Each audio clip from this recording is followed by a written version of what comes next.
स्वागत है जी आप सभी का एक बार फिर से स्कूपर के मंच पर।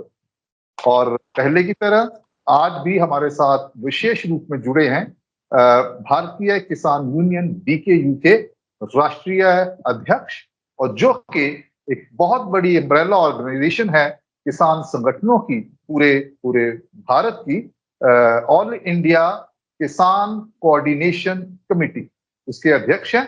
और वो पंजाब से हैं और ना सिर्फ पंजाब की कृषि से रिलेटेड कृषि व्यवस्था क्या है और सब तमाम चीजों को लेके ये पूरे भारत का जो कृषि का जो है क्षेत्र है सीन है उसके हर एक पहलू से ये भली भांति परिचित है और उसके ऊपर एक कमांड रखते हैं अपने विषय पे। तो आज हम भूपिंदर सिंह मान जो है राज्यसभा के पूर्व सांसद है, तो इनसे हम कुछ विशेष सवाल लेके इनके साथ आज जुड़े हैं। और वो सवाल सबसे पहले कि पंजाब में जब आखिरी चरण का चुनाव हो रहा है और एक दिन बचा है, तो उससे पहले राहुल गांधी जो आज पंजाब में थे, लुधियाना में थे और उससे पहले वो 25 मई को भी अमृतसर में थे, तो उन्होंने अपनी जो चुनावी सभाएं हैं उनमें दो चीजें बड़ी किसानों को लेके कृषि के क्षेत्र को लेके की हैं। सबसे पहली बात उन्होंने इन दोनों जनसभाओं में ये कहा है कि जो किसानों के ऊपर जो कर्ज है बहुत बड़ा एक मुद्दा है राष्ट्रीय स्तर पे, हम उसका समाधान निकालेंगे। और वो समाधान जो उन्होंने बताया वो ये है कि हम किसानों का कर्ज माफ करेंगे और एक आयोग बनाएंगे। जब 4 जून के बाद हमारी सरकार बनती है तो हम आयोग बनाएंगे जो जब भी कर्ज चढ़ेगा तो वो उस कर्ज का जो माफी की शक्ल में उनको रिलीफ देने का वो काम करेगा, वो रिकमेंडेशन देगा। और हम आज की इस चर्चा में सवाल पूछेंगे मान साहब से कि जो दूसरी जो बड़ी महत्वपूर्ण एक बात की है राहुल गांधी जी ने, वो ये की है कि एमएसपी जो है उसकी जो गारंटी है उसको हम एक कानूनी दर्जा जो है वो देंगे, एक लीगल गारंटी देंगे। तो ये दोनों बहुत जो क्या कहते हैं कि लाइव इश्यूज है, बर्निंग इश्यूज हैं। तो इन सवालों को क्या जो राहुल गांधी ने कहा है क्या वो तर्कशील है, तर्कसंगत है, वो हो भी सकता है, इज इट डूएबल और नॉट। तो सबसे पहले मान साहब आपका स्वागत है हमारे मंच के ऊपर।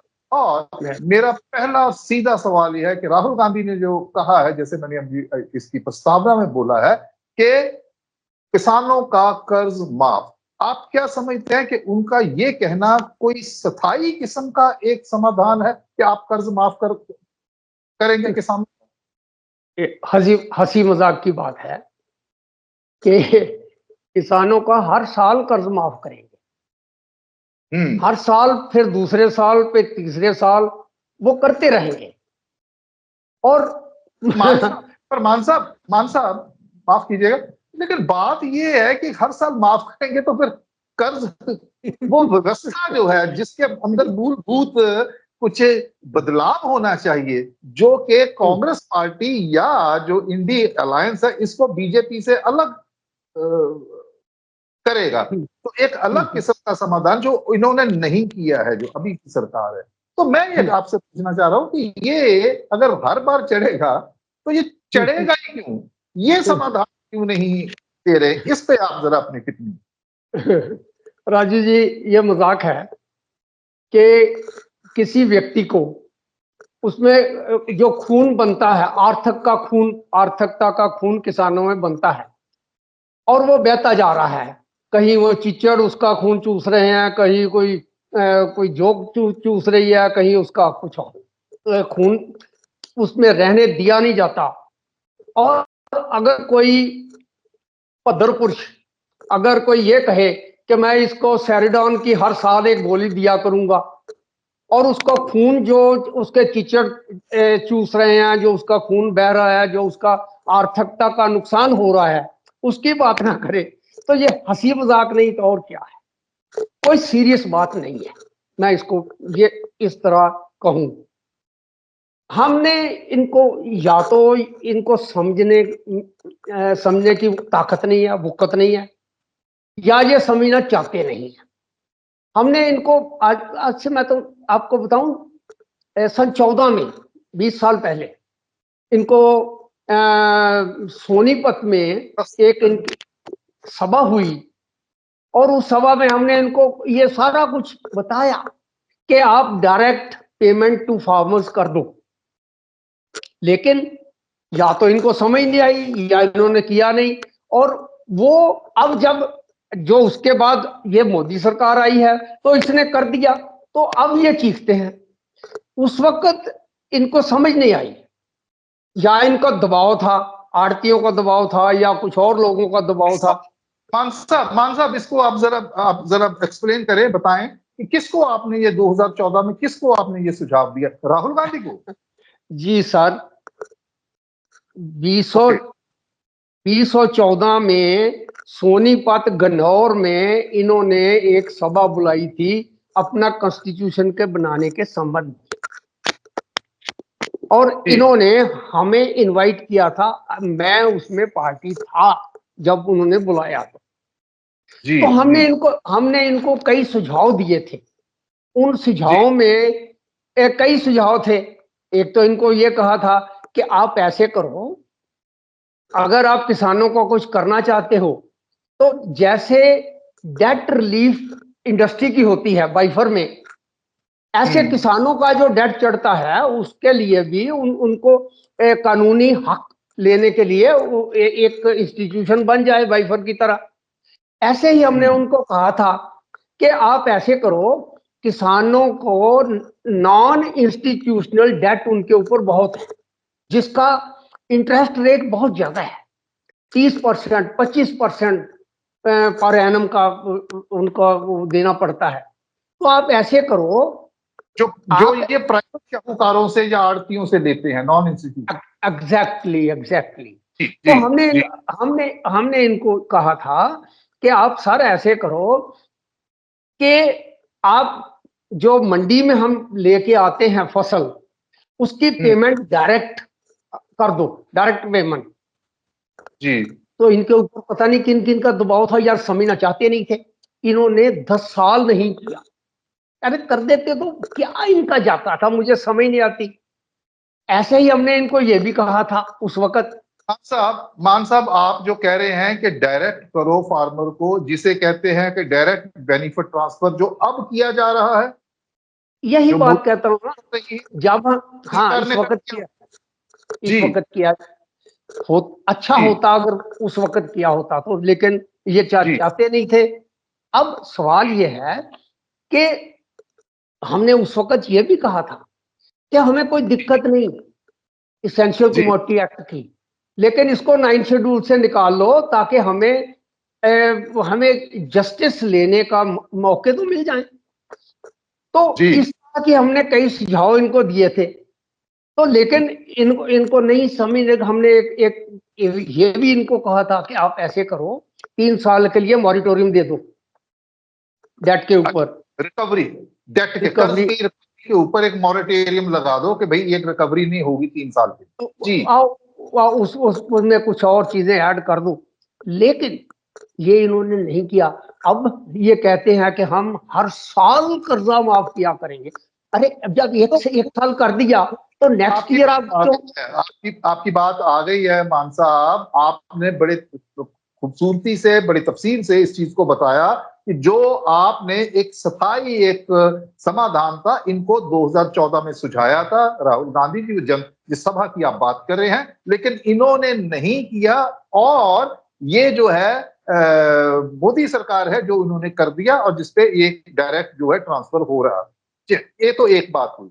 लेकिन बात जो कर्ज की बात कर रहा हूं कि अगर उस वक्त आपका सुझाव को नहीं माना, तो अगर अब ये बात करें तो इसमें कितनी आपको एक सिंसेरिटी दिखाई पड़ती है? ये सिर्फ ये वोट बटोरने के लिए ये जनसभाओं में पंजाब की इन्होंने बोल दिया राहुल जी ने? मुझे तो यही लगता है, बिल्कुल यही लगता है। लेकिन मैं इसकी वजाहत करूं तो आप कहते हो सर, राहुल साहब आप कहते हो कि हम कर्ज माफ आते ही कर देंगे किसानों का, फिर कहते हो अगले साल फिर कर्ज माफ कर देंगे, तो उसके अगले साल फिर कर्ज माफ कर देंगे। तो आप क्या ये मजाक कर रहे हो? जब कर्ज माफ कर दिया तो नेक्स्ट ईयर क्यों करोगे? इसका मतलब ये है, इसका कर्ज मतलब ये है कि ये होनी अगले चाहिए, चढ़े ही ना। नेक्स्ट ईयर फिर कर्ज चढ़ेगा ना, फिर आप माफ करोगे।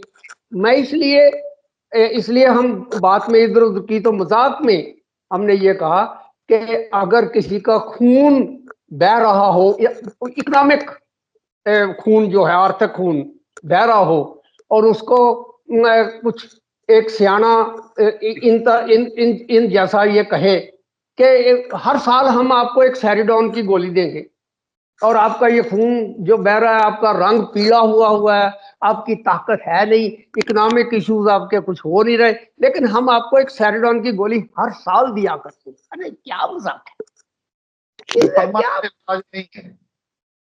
क्या मजाक कर रहे हो ये? लेकिन मैं आपको फिर एक आप राजू जी कहूं, सारे भारत में इन्होंने सभाएं की हैं, सभी सभाओं में इन्होंने ये चुटकुला सिर्फ पंजाब में आके दिया है कि हर साल कर्ज माफ करेंगे। अरे क्या क्या क्या विदर्भ में खुदकशियां नहीं हो रही? क्या बाकी जगह नहीं हो रही? आपने यहां आके किया है, इसका मतलब क्या है? इसका मतलब यह है आप बहकाना चाहते हो। अरे सीरियसनेस लाओ ना भैया, क्या कर रहे हो? आप ऐसे करोगे तो जो जो आप कुछ ना कुछ लोगों को तो बहका सकोगे, एक जुमला दे दोगे, लेकिन वास्तव में ये हंसी मजाक वाली बात नहीं है, सीरियस है। गवर्नमेंट चलानी है, इकोनॉमी बढ़ानी है, किसान की हालत बढ़ानी है, अच्छा करना है, तो इस तरह का ये इस तरह का हंसी मजाक अच्छा नहीं लगता। सीरियस तौर पे मैं बहुत बड़ी टिप्पणी कर दी आपने मान साहब, कि आपने कहा कि ये राहुल गांधी बहका रहे हैं। ये बहकाने वाली बात है, क्योंकि इसमें ये जो कर्ज माफी की जो बीमारी है, इसका स्थायी इलाज जो है, समाधान है, वो नहीं बता रहे हैं, और ये सिर्फ एक वोट बटोरने वाली जो है ये बात कर रहे हैं। और आपने एक बहुत बड़ी टिप्पणी करी कि बाकी के भारत में जनसभाएं की, वहां नहीं, लेकिन पंजाब में आके ये बोल रहे हैं, क्योंकि पंजाब लगता है कि एक बड़ा वोट बैंक है, किसान जो बड़ा वोट बैंक, और वो किसान जो बीजेपी का जो कहते हैं ना घेराव कर रहे हैं, ऐसी खबरें शुरू से आ रही हैं, तो शायद राहुल गांधी जो है उसी इसके ऊपर उनकी नजर है कि इसको और कैसा तीखा किया जाए किसानों का जो विरोध है बीजेपी। बहरहाल हम लोग तो हैं, हम इस पे एक इन्फॉर्म्ड एक ओपिनियन जो है आपका जानना चाह रहे हैं कि मान साहब ये कर्ज माफ जो है ये होना कैसे चाहिए? कैसे हो कि कर्ज के इस चक्कर में से ये किसान जो है निकले? आपका क्या समाधान है? आप किसान नेता हैं बड़े, आपने पूरे भारत में किसानों की जो दुर्दशा वो देखी है कर्ज के मामले में, मुद्दे को लेकर। जी देखिए, किसान एंटरप्राइजिंग लोग हैं, वो पैदा करते हैं, उसमें खर्च करके करते हैं, ये बिजनेस है। हम धंधा करते हैं, बिजनेस करते हैं, एंटरप्राइज हैं हम। अगर उस बिजनेस के ऊपर रुकावटें लगी हों कि आप यहां नहीं बेच सकते, अपनी प्रोड्यूस को यहां प्रोसेस नहीं कर सकते, आप वहां ले जा नहीं सकते, आपके पास कोई ग्राहक आ नहीं सकता, आपको ये शर्तें कबूल करनी होंगी, तो ये तो कोई बिजनेस चल नहीं सकता। ये जो है हमारे ऊपर जो रुकावटें लगी हुई हैं, वो मैंने बहुत देर से हम कह रहे हैं कि इसेंशियल कमोडिटी एक्ट जो सिर्फ किसानों के इश्यूज के संबंध में लगा है, वो 9th शेड्यूल में डाला हुआ है। मुझे इसेंशियल कमोडिटी एक्ट से कोई तकलीफ नहीं है, लेकिन हमें इंसाफ लेने के लिए कोर्ट ऑफ जस्टिस के पास जाने की आप क्यों मनाही करते हो? आप कह रहे हो कि हम विधान हाथ में लेके कह रहे हो कि हम विधान को बचा रहे हैं। अरे भैया, विधान को बचाते बचाते आप तो सबसे पहला विधान का डिफेस आपने आपके बड़ों ने किया हुआ है। 1 साल बाद आपने फर्स्ट अमेंडमेंट में 9th शेड्यूल डाल के और उसमें एसेंशियल कमोडिटी एक्ट डाल दिया, जिससे हमारी आजादी ऑफ एंटरप्राइज, हमें धंधा काम करने की कुछ ये मान साहब, माफ कीजिएगा आपको रोक रहा हूं यहाँ पे, ये आप कौन सी आजादी की बात कर रहे हैं किसान की, जिसकी वजह से ये जो एसेंशियल कमोडिटी एक्ट के हवाले से किस किस्म की आजादी छिन गई है किसान की, इस पे जरा आप बताएं। सर ये हुआ है कि जब हम ये कहते हैं कि हम अपनी प्रोड्यूस को कुछ बेचने के लिए कहाँ जाना चाहते हैं, तो वो हमारे ऊपर रुकावटें हैं। जब हम चाहते हैं कि अपने पैडी को प्रोसेस करना, पैडी को मान साहब माफ कीजिएगा, जो मुझे बात में समझ में नहीं आ रही, मैं आपसे ये जानना चाह रहा हूँ, प्रोड्यूस बेचना चाह रहे किसी और, क्या मतलब? यानी कि पंजाब का किसान वो चाहे तो हरियाणा में, कहीं और महाराष्ट्र में, कहीं पे, ये आपका कहना है कि वहां पे आजादी होनी चाहिए उसको बेचने की? ऐसा है, रुकावट नहीं होनी चाहिए। अगर मेरा ग्राहक हरियाणा और महाराष्ट्र के पार बैठा हुआ है कहीं और, वो मुझसे लेना चाहता है, जी गल्फ में बैठा हुआ है, यूरोप में बैठा हुआ है, कहीं और बैठा हुआ है, और वो मुझे लेना चाहता है, तो मैं अगर चाहूं तो एक्सपोर्ट करने के लिए, अगर कोई भी और बिजनेस और इंडस्ट्री एक्सपोर्ट करे तो उसको तो इजाजत है ना। कोई ग्राहक उसे आए तो ले सकता है ना। सरकार खुश, गवर्नमेंट खुश होती है अगर कोई इंडस्ट्री बाहर एक्सपोर्ट करे तो। मैं भी तो इंडस्ट्री में हूं, खेती भी एक इंडस्ट्री हुई है।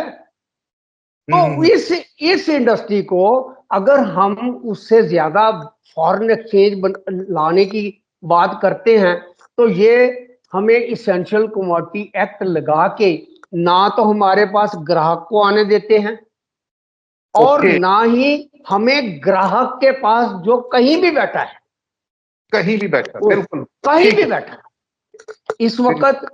इस वक्त दुनिया एक ग्लोबल विलेज बना हुआ है, तो उसमें हम कहीं भी करें तो करना चाहिए। ये हमारी आजादी जो हमसे छीनी हुई है फर्स्ट अमेंडमेंट में, और ये उस वक्त के जो प्राइम मिनिस्टर नेहरू जी थे उनके वक्त की ये छीनी हुई है सर। तो इसको ठीक करने के लिए कहो ना राहुल साहब कि हम वो जो विधान, ओरिजिनल विधान को डिफेस किया था उसको हम ठीक करेंगे। अब किस विधान की आप बात करते हो जिसको आपने डिफेस किया हुआ है? विधान से आपका मतलब जो संविधान है, जिसकी जो जितनी भी जनसभाएं पंजाब में, एक मिनट, जितनी भी जनसभाएं हुई हैं, अपनी स्पीच राहुल गांधी यहां से शुरू करते, वो किताब दिखा के ये संविधान के संविधान को बच्चे यहां से शुरू करते हैं। लेकिन मैं आता हूं जो आप कॉन्स्टिट्यूशन की बात करते हैं। हाँ मान साहब, मैं उस पे आता हूँ, वो विषय थोड़ा अलग है, हम इसी विषय पे रहें अपने पे। वो ये, तो आपका कहना है कि ये अगर ये आजादी मिलती है एसेंशियल कमोडिटी एक्ट के में से, ये रुकावटें दूर की जाती हैं जो किसानों पे है कि वो अपनी जहां पे उसको बेहतर मूल्य मिल सकता है अपनी प्रोड्यूस का, वो उसको बेच सके, तो इसमें किसान की जो आर्थिक जो है स्थिति है उसमें सुधार हो सकता है। और सीधा सीधा सा बात है, सीधी बात यह है कि अगर उसकी आर्थिक स्थिति में सुधार होगा तो ये कर्ज लेने वाली नौबत जो है वो कम आएगी। तो ये है आप जिसके कर रहे हैं। तो इसके साथ ही थोड़ा सा वक्त का भी है, एक इसमें बीच में टिप्पणी कर दूं। देखिए, कर्ज कोई दिक्कत नहीं है लेना, लेकिन कर्ज लेके उसको वापस करने के लिए उसमें प्रॉफिटेबिलिटी होनी चाहिए, बचत होनी चाहिए। घाटे करने के लिए कर्ज लेना वो ठीक नहीं है। ये हमें मजबूर करके हमें कर्ज लेना पड़ता है।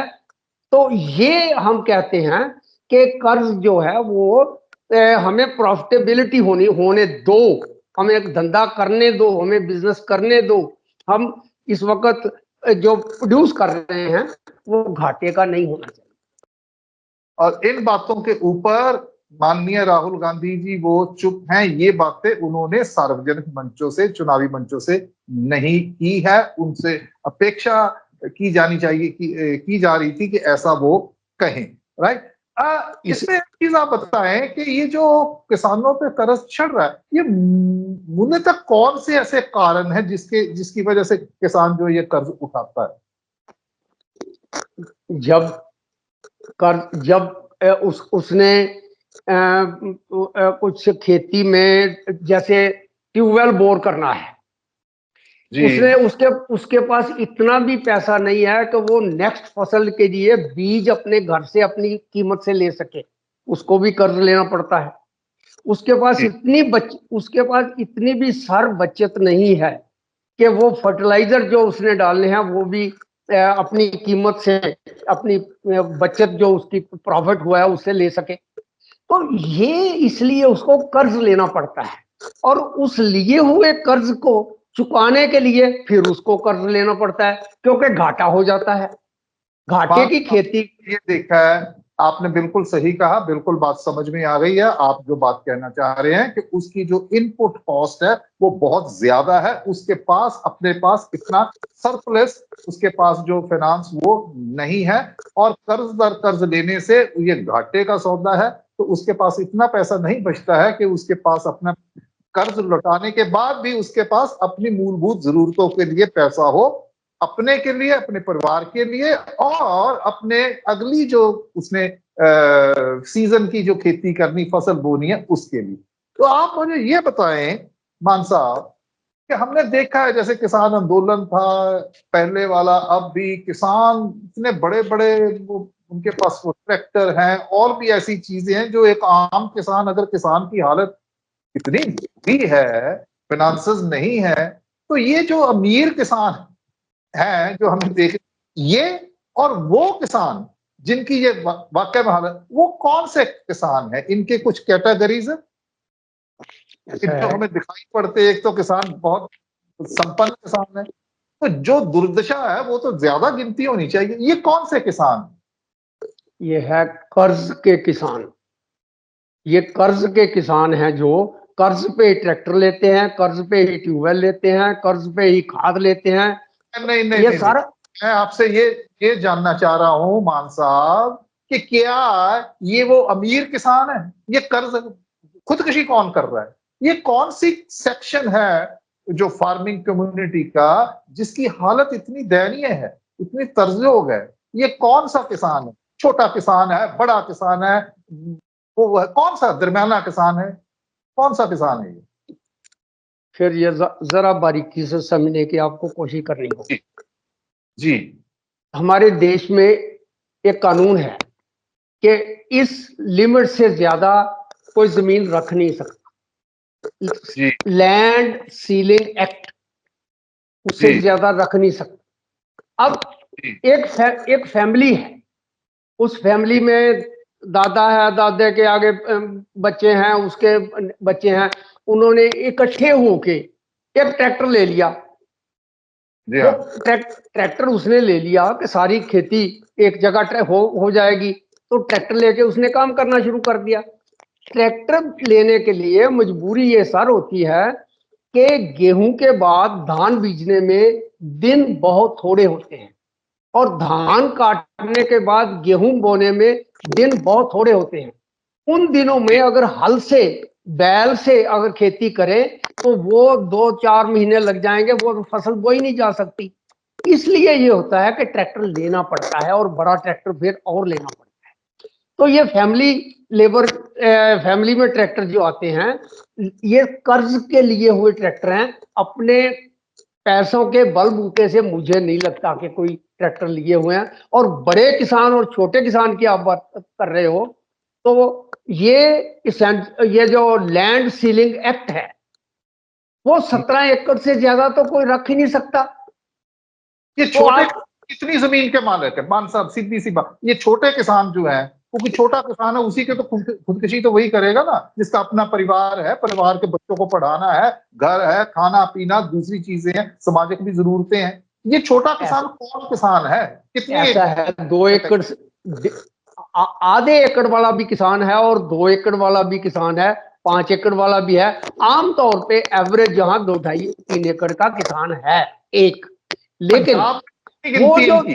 पंजाब में कितनी ये गिनती है जो इनकी? कितने जिनको छोटे किसान आप कह रहे हो, जिनको जी, मिडिल कह रहे हो, 10 एकड़ के आसपास के हैं। जिनको और आप बड़े कह रहे हो, वो छोड़ के मान साहब, वो मान चार साहब, पांच अब चार बड़ों पांच इकट्ठे हो गए। जी। बड़ों को छोड़िए आप, बड़ों के वो तो जागीरदार है। मैं कह रहा हूँ कि दरमियाना जो आपने 10 एकड़ का बोला, और उसके बाद जो छोटा किसान है, छोटा किसान कितने एकड़ का मालिक है जी? यहाँ पे आपको तो बस वो हो गए, आंकड़े होंगे आपके पास।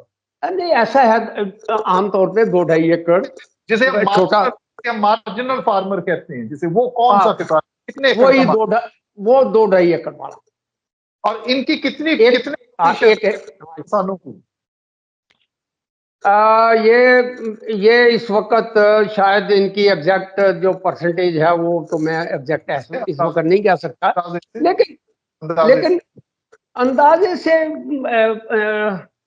करीब करीब 25 के आसपास होगी, 25% के अच्छा, आसपास।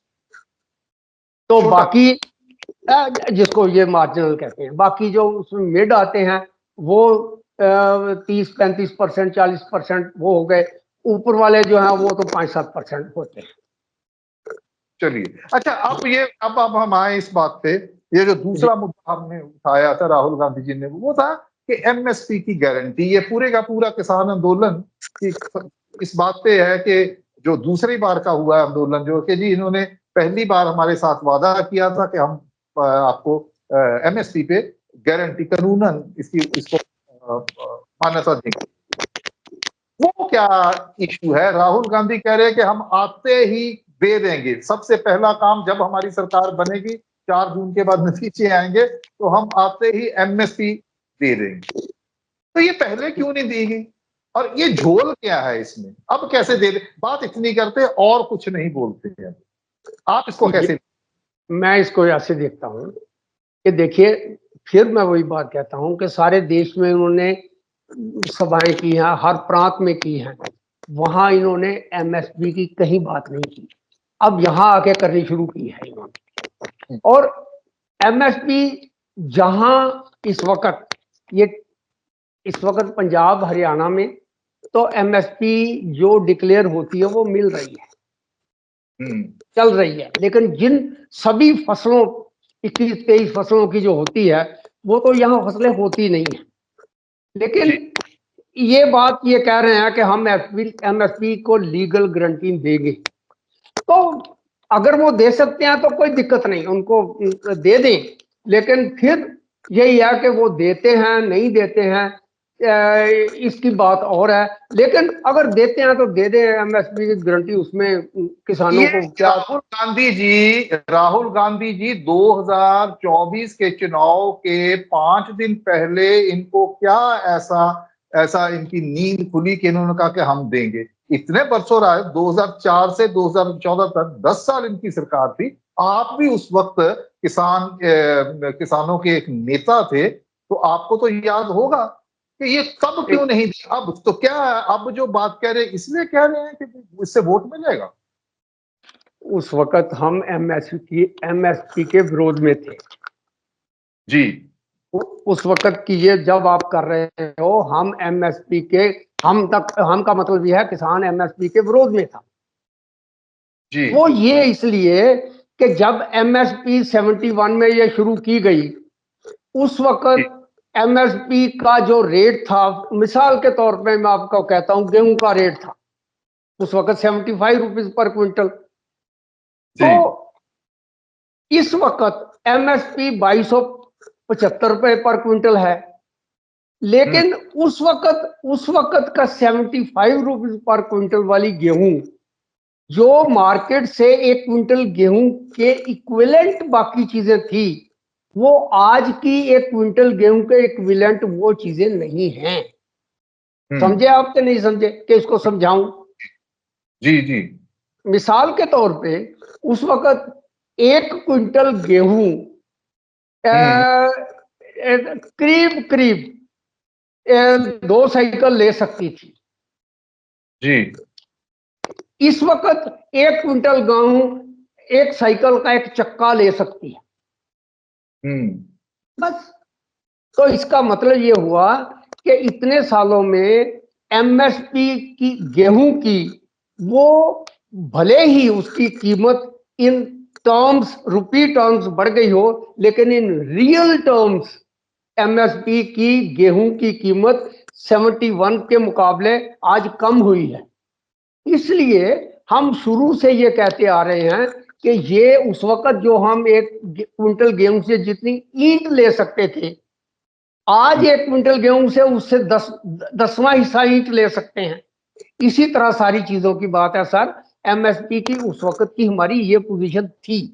आज क्योंकि ये इशू बन गया, प्रचार हो गया एमएसपी का, तो ये अगर दे दें तो दे दें एमएसपी, लेकिन एमएसपी की कैलकुलेशन में फिर झोल आएगा। कितनी एमएसपी कैलकुलेट होती है, कौन करता है, किस तरह होती है, और वो अपने आप में एक है, लेकिन ये पॉलिटिकल इशू बन गया इस वक्त। अगर ये दे सकते हो, सिर्फ गारंटी देने की, क्योंकि गारंटी की मांग की है, इस पे आंदोलन किया। अगर हम कहेंगे कि हमने गारंटी दे देंगे तो इससे हमें वोट मिलेगी, इतनी सी बात। जबकि एमएसपी को लेके एक बहुत बड़ा विषय है, इसमें और बहुत सारी ऐसी त्रुटियां हैं जिसको ठीक करने की जरूरत है। जैसे आपने कैलकुलेशन की बात करते हैं कि भाई जब कैलकुलेट की जाती है एमएसपी, तो उसमें बहुत थोड़ा सा एक अंतर होता है हर वर्ष में, और किसान चाहते हैं कि उसका एक कैलकुलेशन इस तरीके से की जाए ताकि उसको वाजिब मूल्य, जो उसकी जो लागत है उससे ज्यादा का उसको मिले। एक बात अभी मैं आपसे, एक आखिरी सवाल, क्योंकि हमारे पास समय नहीं है। एक छोटा कमेंट। जी, जो 71 में एमएसपी की चीजों की रेशो थी मार्केट की बाकी चीजों के साथ, वो कायम होनी चाहिए, फिर एमएसपी की बात होती है, नहीं तो नहीं हो। चलिए, इस विषय पे हम आपसे दोबारा फिर मिलेंगे मान साहब, और विस्तार से आप हमें समझाएंगे। लेकिन जाते जाते एक टिप्पणी जरूर कीजिएगा कि प्रधानमंत्री नरेंद्र मोदी जब वो पंजाब में आए 23 और 24 को 3 जनसभा, उन्होंने तब कहा किसानों के कि हमने हमारे कार्यकाल में 2.5 गुना एमएसपी में बढ़ोतरी की है। इस पे आपकी क्या टिप्पणी, इसको आप कैसे देखते हैं? तो एमएसपी का नाम इस वक्त पॉलिटिकल नाम हो गया है। कोई 2.5 गुना कह दे, कोई 3 गुना कह दे, मुझे इसमें कोई ज्यादा अंतर नजर नहीं आता। गुना है कोई, इसको मान सकते हैं कि किसी कोई राहत का काम है ये 2.5 गुना की है? नहीं, ऐसे किया हो तो ऐसी, मुझे एमएसपी में लगता है कि एमएसपी कोई किसानों की आर्थिकता के हित में आज तक गई नहीं है। ओके, जितनी मर्जी कर दे, जितनी देर तक जब शुरू की थी 71 से लेके, जब आगे उसकी रेशो वही नहीं रहती मार्केट में, तब तक एमएसपी किस तरह कैलकुलेट करनी है, एमएसपी कैलकुलेट करने के लिए तरीके क्या बरतने हैं, उस एमएसपी का रोल क्या होगा, उस एमएसपी में टर्म्स ऑफ रेफरेंस एमएसपी करने वालों के लिए क्या होंगी, वो टर्म्स ऑफ रेफरेंस में क्या होगा कि एमएसपी किसके हित में जाएगी, किसके विरोध में जाएगी। ये सारी चीजें हैं। एमएसपी कोई तो इतनी नहीं कि ऊपर से उतरी हुई चीज है। तो इसके साथ के मान साहब, आपने जो हमें कर्ज माफी वाला जो मुद्दा है, जिसको जैसे एक राजनेता ने उठाया है, जैसे ना सिर्फ राहुल गांधी और भी उनकी पार्टी के, या तो तमाम पार्टियां जो है इस विषय को उठाती, क्योंकि किसान एक बहुत बड़ा, उसको एक वोट बैंक के तौर पे देखा जाता है। तो इसी तरीके से पंजाब में नरेंद्र मोदी जो है जब वो आए, तो उन्होंने भी कहा कि हमने 2.5 गुना को वो कर दी है।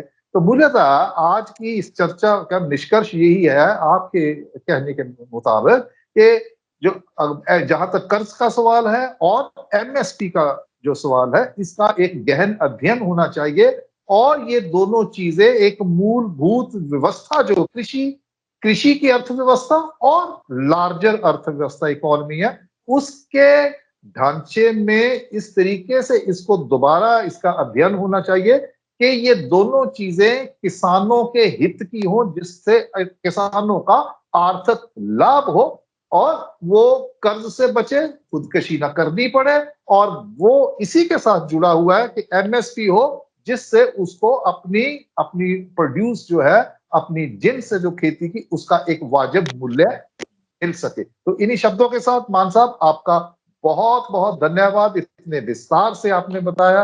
आप हमारे साथ पहले भी जुड़े रहे हैं, आज भी और आने वाले समय में भी हम आपके इस विशाल अनुभव का जो है वो फायदा जरूर उठाएंगे अन्य विषयों पे आपकी टिप्पणियों के लिए। हाँ जी, आप कुछ कहना चाह रहे हैं? सिर्फ ये कि खेती को घाटेवंदा करने की जो नीतियां हैं उनको बंद करना चाहिए।